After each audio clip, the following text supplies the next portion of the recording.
안녕하세요. 일본 한자입니다. 대표적인 친일 국가라고 한다면 어디가 떠오르나요? 대만? 그것도 맞지만 오늘의 주인공은 삼바의 나라 브라질입니다.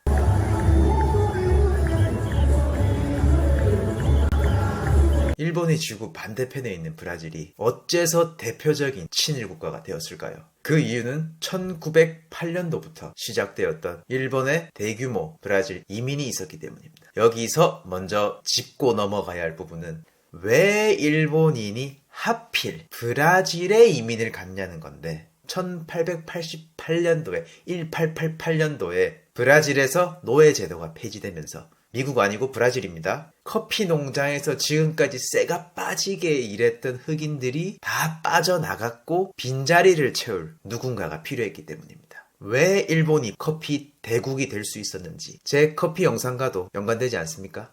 아무튼 브라질 입장에서 아주 심각하게 일손이 부족해서 사람을 구하고 있었고, 그 당시 한정된 국토에 사람만 뉘어 터져서 골치 아팠던 일본이 서로 아다리가 딱 맞았다고 볼 수 있겠네요. 브라질 요구에 따라 일본인 대부분이 커피 농장으로 투입되었고, 거기서 버티고 정착한 사람들 덕분에 일찍이 커피 원두 공급을 받을 수 있었다고 하는데, 뭔가 딱딱 연결되지 않습니까? 역사란 정말 세포처럼 다 연결되어 있는 것 같습니다.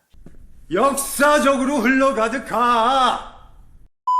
여기서 진짜 재밌는 건 1908년도 브라질 이민 당시 일본 정부에서 혼자는 안 되고 가족끼리 가야 한다 라는 조건이 있었다고 하는데, 브라질에 이주하면 일확천금을 벌 수 있다는 말 때문에 생전 처음 보는 사람이랑 결혼하면서까지 브라질에 이민 갔다는 우픈 얘기도 있습니다. 지금 표현으로 하면 위장 결혼을 해서 골드러시를 쫓았다고 보는 게 이해하기 편하겠네요. 더 흥미로운 사실은 브라질 이민행을 택한 일본인 중에 40%가 오키나와 사람이었다고 하는데, 아무래도 오키나와 사람은 일본 본토로부터 차별받고 그래서 더 그러지 않았을까 싶습니다. 어떤 마음으로 브라질에 갔는지 조금 알 것 같기도 하네요.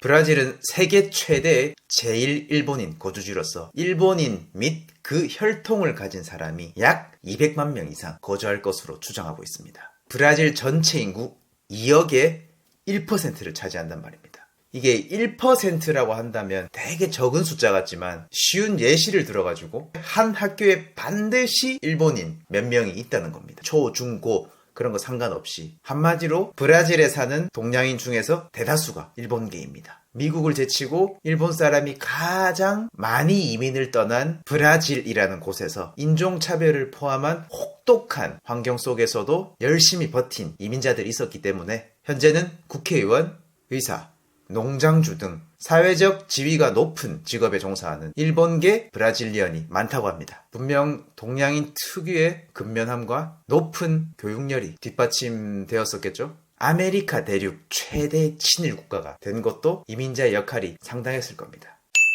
상파울루 리베르다지라는 곳에 세계 최대 규모의 재팬타운이 있는데, 코리아타운, 차이나타운 말고 재팬타운.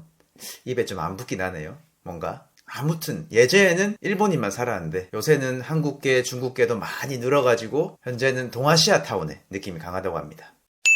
일본계 브라질인은 여러 세대가 지나면서 타 인종과 많이 섞인 탓에 그 성 있잖아요. 성만 일본 성이지 완전 얼굴은 브라질 사람이에요. 까무잡잡한 그런 피부. 그래서 조금 전에 200만 명이나 일본계가 브라질에 산다고 했지만, 사실은 피가 너무 많이 섞여서 분간이 안 갈 뿐더러 일본어를 할 수 있는 사람도 드뭅니다. 브라질로 이민 갔던 사람들이 경제적인 이유로 다시 일본으로 돌아와서 3D 업종에 종사한다는 말을 심심치 않게 들을 수 있는데, 몇 세대를 거치면서 외모, 문화, 언어, 모든 것이 너무나 달라져 버린 그들에게 1908년 시작했던 브라질 이민 때의 고통을 또 느껴야 하는 가혹한 현실에 마음이 좋지는 않습니다. 일본인 피가 흐르는데도 완벽한 브라질인으로서 차별을 받고 있어서 사회 문제로도 자주 대두된다고 합니다. 전 이번에 조사하면서 제일 교포가 딱 이런 기분이지 않았을까 하는 느낌이 들었습니다.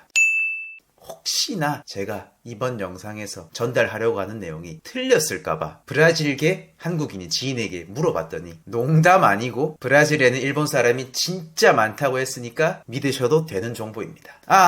그리고 호주에서 제가 워킹홀리데이 할 때 알게 되었던 일본계 브라질인이 있는데 거짓말 안 보태고 저보다 일본어 훨씬 잘했습니다. 제가 얘기를 좀 더 자세히 들어보니까 좀 전에 언급한 거 있잖아요. 역이민.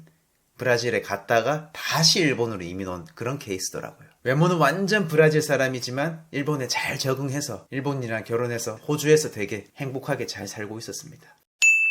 자, 이제는 브라질 하면 빠질 수 없는 주짓수에 대해 얘기를 해볼 겁니다. 저는 유도나 주짓수 같은 그런 관절기에 대해서는 아는 게 별로 없어서 짧게만 하고 끝내겠습니다. 주짓수가 유도에서 파생되었다는 거 알고 계셨나요? 조금만 과거로 거슬러 올라가겠습니다. 마에다 미츠요라는 사람이 20세기 초중반 브라질로 이민 갔을 당시 가스탕 그레이시 라는 사람이 브라질에 잘 정착할 수 있도록 도와줬고 그에 대한 보답으로 마에다 미츠요는 이 그레이시의 장남인 카롤루스 그레이시에게 3년간 유도를 가르쳐줬다고 합니다. 이것이 브라질리언 주짓수의 시작이었고 그래서 그런지 주짓수 얘기만 나오면 그놈의 그레이시 가문이 끊임없이 나왔던 겁니다.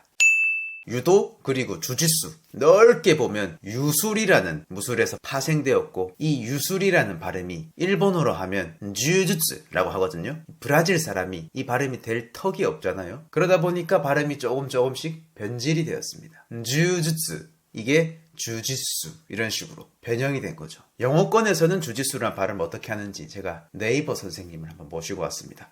딱 2번만 들어보시죠. Jujitsu, jujitsu. 이렇게 해서 일본인, 브라질 이민 역사부터 주짓수로 마무리 지어봤습니다. 재밌게 보셨는가 모르겠네요. 감사합니다.